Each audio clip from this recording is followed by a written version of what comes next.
Guiding values of Indian constitution, जैसे ये देखते हैं। तो संविधान जब लाया गया तो सबके अपने अलग अलग विचार थे। तो जैसे हम तीन खास तौर पे विचारों देखते हैं। एक तरफ गांधी की बात करते हैं, तो गांधी का ये कहना था, I shall strive for a constitution which will release India from all the thraldom and patronage. I shall work for an India in which the poorest shall feel that it is their country. Gandhi का ये कहना था कि मैं ऐसे देश की कल्पना करता हूं जहां गरीब से गरीब आदमी भी ये उसको महसूस हो कि ये मेरा देश है, कि मुझे कुछ होगा तो सरकार है मेरे पीछे, मेरे बच्चों को पढ़ाने के लिए, खाने के लिए, इलाज के लिए, किसी भी सेंस में उसको लगे कि हाँ मेरा देश है। ऐसा ना लगे कि मैं बस मतलब बोझ हूं किसी पे जैसे। In those making they have their effective voice, सबके पास मतलब आवाज हो अपनी बात रखने का। An India where there shall be no high class and no low class, कोई ऊंच नीच भेदभाव ना हो, जहां पे सारे communities, all communities shall live in perfect harmony, सब शांति से, सुकून से, इज्जत में रहें। और ऐसा हिंदुस्तानी चाहते हैं कि वहां पे there shall be no room in such an India for the curse of untouchability or the intoxicating drinks and drugs। कोई शराब ना पी जाए, कोई ड्रग्स ना ले, कोई अनटचेबिलिटी ना हो, औरतों को भी बराबर अधिकार हो, आदमियों के बराबर अधिकार, और इससे कम में I shall be satisfied with nothing else, इससे कम में मैं सेटिस्फाइड नहीं हूं। तो ये गांधी का विचार था कि सबसे मतलब ये कह लीजिए कि सबसे इंपॉर्टेंट आवाज उसकी है जो कि कतार में सबसे पीछे खड़ा है। ये गांधी की कहावत है कि सबसे जरूरी आवाज हमें वो सुननी है जो सबसे पीछे खड़ा है, जिसकी कोई नहीं सुन रहा है। और यहां से आपको ये भी चीज है कि देश का मीडिया कैसा काम करे, तो हमारे देश का मीडिया ऐसा काम करे कि वो बेआवाज को, जिसकी कोई आवाज नहीं सुन रहा, जिसकी कोई शिकायत नहीं सुन रहा, उसकी आवाज को आवाज दे। वो ऐसा मीडिया हो, ऐसे नेता हो जो कि काम करें। ये सब पूरा विचार थे गांधी के। अब यहाँ अंबेडकर साहब के सेंस में, on the 26th of January 1950 we are going to enter a life of contradictions। Life of contradictions किस सेंस में? हम विरोधाभास के समाज में जा रहे हैं। और विरोधाभास का समाज किस सेंस में कह रहे हैं? इन पॉलिटिक्स, राजनीति में we will have equality and in social and economic life we will have inequality. अब इसका क्या मतलब कि सेंस में, राजनीति के सेंस में तो इनको इक्वालिटी मिल गई कि राजनीतिक तौर पे अब सब बराबर हैं। अब आप ये नहीं कहेंगे कि दलित्स नॉट अलाउड, कहीं नहीं कहा जाएगा। अपॉर्चुनिटी भी उनको खोल दिया गया है कि हाँ अब किसी स्कूल में मना नहीं किया जाएगा कि दलितों को हम नहीं पढ़ाएंगे, नौकरी देने से मना नहीं किया जाएगा कि दलितों को हम नौकरी नहीं देंगे, कि दलित हमारे ऑफिस में घुस जाएगा, हमारा ऑफिस अछूत हो जाएगा। ये सब बातें नहीं कही जाएंगी। तो और इसके बाद वोट देने का अधिकार मिल गया है। तो पॉलिटिकली हम बराबर हो गए हैं, लेकिन सोशल एंड इकोनॉमिक लाइफ में हम आज भी इनइक्वल हैं। सोशल लाइफ में जैसे लाइफ में अब समाज तो आज भी उनको निचले तौर पे देखेगा। आज भी जिन लोग पे जमीनें नहीं है, जो लोग बिल्कुल ही गरीब तबके से हैं, जिन पे पढ़ाई का पैसा भी नहीं है, तो वो तो उनको क्या मतलब फर्क क्या पड़ गया उनको एक्चुअल रियल लाइफ में? वो वोट दे सकते हैं नो डाउट, लेकिन इसके अलावा क्या फर्क पड़ा? वोट दे दिया, लेकिन वो ये कल्पना करेगी कि सरकार उनके लिए काम करेगी, लेकिन फिर भी इन इटसेल्फ एक्चुअली उनकी लाइफ में सोशल इक्वालिटी अभी भी नहीं आ पा रही है। इसको आने में बहुत टाइम लगेगा। और दूसरी तरफ इकोनॉमिक लाइफ, जिसके पास जमीन नहीं है उसकी जिंदगी तभी बेहतर हो पाएगी जब उसे जमीन का टुकड़ा मिल जाता है कि वो जो उगेगा वो उसका है।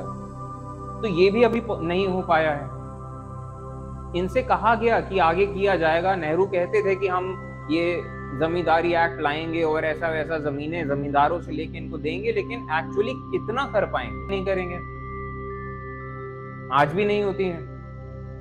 तो ये भी एक बात है कि आप शादी के सेंस में भी जहां परिवार एक दूसरे से जुड़ते हैं, वहां पे कह लीजिए जब अलग अलग कास्ट में शादी होती है तो कहीं मतलब एक थोड़ा सा स्टेबल समाज बनने की तरफ आप काम करते हैं कि जो फैमिली मान लीजिए कमजोर है, उसकी शादी अगर एक थोड़े ऊंचे परिवार में हो गई, पैसे वाले परिवार में हो गई, तो कहीं ना कहीं वो एक रिलेशन बनने लग जाते हैं, और वो जो निचले वर्ग पे है कहीं ना कहीं जान पहचान कुछ अच्छा, वो इनके यहाँ चले गए पढ़ने लिखने, वो अपलिफ्टमेंट होता है कि इनके घर से कोई चला गया, यहाँ पे आके पढ़ने लग गया, चाहे कुछ करने लग गया, यहाँ कोई बिजनेस सेटअप हो रहा है, इनका बिजनेस सेटअप हो रहा है, चलो घर के लोग हो जाएं, भरोसेमंद लोग होंगे, चलो यार इनके यहाँ से बुला लो। तो एक भी बंदा अगर सेट हो जाता है किसी घर में, वो पूरे घर को अपलिफ्ट करता है, ठीक है। एक बंदा भी अगर सोर्स ऑफ इनकम आ गया, वो सोर्स ऑफ इनकम शायद उसका उतना ही रह जाए, लेकिन उसके बच्चों को पढ़ा के डोर्स ऑफ अपॉर्चुनिटी खुल जाता है। ये भी नहीं हो रहा था यहाँ, और होने के आसार भी नहीं दिख रहे हैं। तो ये चीज इस सेंस में कहा गया है कि राजनीतिक तौर पे तो हमें इक्वालिटी मिल गई, लेकिन सामाजिक और आर्थिक तौर पे अभी भी इनइक्वालिटी ही है। In politics we will be recognizing the principle of one man one vote. राजनीति में एक आदमी का एक वोट एक वैल्यू, ये हम रिकॉग्नाइज करते हैं, लेकिन in our social and economic life we shall by reason of our this economic and social structures continue to deny the principle of one man one value, कि हर आदमी की कीमत बराबर है। इस चीज को हम सामाजिक तौर पे डिनाई करते हैं। और how long shall we continue to live this life of contradictions, हम कब तक ये जिंदगी जिएंगे, विरोधाभास वाली जिंदगी। How long shall we continue to deny equality, कब तक हमें ये इक्वालिटी डिनाई करी जाएगी in social and economic life. और लास्ट में कहते हैं कि if we continue to deny it for long, we will do so only by putting our political democracy in peril। अगर इस पूरे दलित वर्ग का पॉपुलेशन बहुत है, इनफैक्ट अगर आप हिंदू समाज की बात करें तो ये मेजॉरिटी में है, 50% से भी ज्यादा लोग दलित में हैं, क्योंकि ऑब्वियसली जिनपे गरीब वर्ग कहीं ज्यादा है। तो कहा गया है कि अगर इनको सोशल और इकोनॉमिक इक्वालिटी की तरफ या अपलिफ्टमेंट की तरफ नहीं बढ़ाया गया तो ये पॉलिटिकल डेमोक्रेसी भी खतरे में आ जाएगी। कि एक टाइम ऐसा जरूर ये खतरा इनको दिखाई दे रहा है कि एक टाइम जरूर ऐसा आएगा कि इनसे ये वोट देने का अधिकार फिर से ना छीन लिया जाए। कि पहले यही होता था कि गरीब लोग इतने समझदार नहीं है कि ये फैसला कर पाए वोट किसे देना, ये इतने पढ़े लिखे नहीं है, ये इतने जानकार नहीं है, और ये इतने जानकार हो भी नहीं सकते क्योंकि इनकी लाइफ ऐसी है, दिन भर सुबह से शाम तक रात तक काम करना है और उसके बाद फिर खा पी के सो जाना है। इनकी लाइफ भी ऐसी कि ज्यादा पढ़ाई लिखाई नहीं है, ज्यादा कुछ नहीं है। तो ये सब चीजें कही गई हैं। अब नेहरू क्या कहते हैं इस बारे में? तो long years ago we made a tryst with destiny and now the time comes we shall redeem our pledge, not wholly but or in full sense but very substantially. लंबा सा है, शॉर्ट में जैसे बताऊं कि बहुत साल पहले हमने अपनी तकदीर से मतलब कह लीजिए ट्रस्ट विद डेस्टिनी, हमने एक समझौता करने की कोशिश करी थी कि हम अपने तकदीर बदलेंगे, और अब ये टाइम आ गया है कि हम इसे हकीकत में बदलें। At the stroke of midnight hour, रात के टाइम में जब पूरी दुनिया सोती है, India will awake to life and freedom, Hindustan आजादी की तरफ बढ़ेगा। और नेहरू इस बारे में अगर देखा जाए तो थोड़े से ऑप्टिमिस्टिक हैं कि चलो हम बेटरमेंट की तरफ काम कर रहे हैं, अब जो है सो है, हम क्या करें, लेकिन जितना बन पा रहा है हम कर रहे हैं। A moment comes which comes but very rarely in history, एक ऐसा लम्हा आता है जो कि बहुत कम आता है इतिहास में, जब हम कदम लेते हैं from the old to the new, पुराने से हम नए की तरफ बढ़ते हैं। जब एक इतिहास या एक उम्र खत्म होती है and when the soul of a nation, एक देश की आत्मा लॉन्ग सप्रेस, जिसको बहुत टाइम से दबाया गया है, वो अपनी आवाज ढूंढ पाती है। It is fitting that at this solemn movement, इस टाइम पे we take a pledge of dedication, कि हम एक प्रतिज्ञा लें कि हम इस देश की सेवा करेंगे, एंड देश का मतलब है उसके लोग, and it is the larger cause of humanity. इसके बाद ये कहते हैं कि आजादी और ताकत अपने साथ जिम्मेदारी भी लाती है, कि आजादी आपके साथ अपने साथ जिम्मेदारी लाती है। मान लीजिए आप पिंजरे में हैं, तो आपका जो मालिक है वो आपको खाना भी देगा, वो आपको पानी भी देगा, लेकिन आप आजाद नहीं हैं। अब आप पिंजरे से निकल गए, आप आजाद हैं, तो अब आप भूखे मर सकते हैं। ये आप, क्योंकि अब आप आजाद हैं तो आपके साथ जिम्मेदारी भी आती है, अब आप करिए, ठीक है। तो ये responsibility rest upon the assembly, a sovereign body, जो कि रिप्रेजेंट कर रही है the sovereign people of India.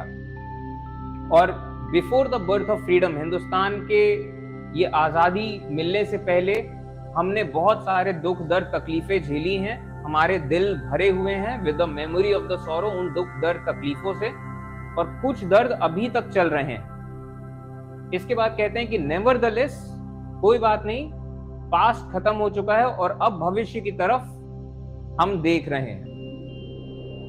The future is not one of the ease, जो भविष्य आने वाला है बहुत आसान नहीं होगा, or resting but of incessant striving so that we may fulfil the pledges we have, कि हमें लगातार काम करते रहना पड़ेगा कि हम ये प्लेजेस को पूरा फुलफिल कर पाए।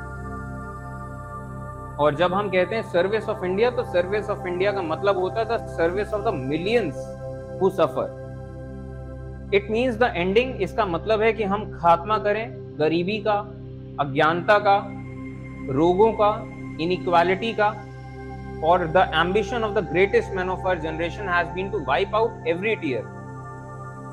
जो दुनिया के जो सबसे महान लोग हैं, उन लोग का एम्बिशन ये है कि हर आंख से जो भी आंसू आ रहा है, हर आंसू को हमें पूछना है। दैट मे बी बियॉन्ड अस, क्या पता ये हम ये काम ना कर पाए, क्योंकि बहुत बड़ा और बहुत भारी काम है। But as long as there are tears and sufferings, जब तक दुख दर्द तकलीफें हैं, so long our work will not be over, तब तक हमारा काम पूरा नहीं होगा। सारे चैलेंजेस जानते हैं ये, लेकिन बस ये और कर क्या सकते हैं, आपके हाथ में क्या है, जो आपके हाथ में आप करिए, ठीक है। तो यहाँ पे ये चैप्टर ऑलमोस्ट कंप्लीट है। आज के लिए इतना ही रखते हैं।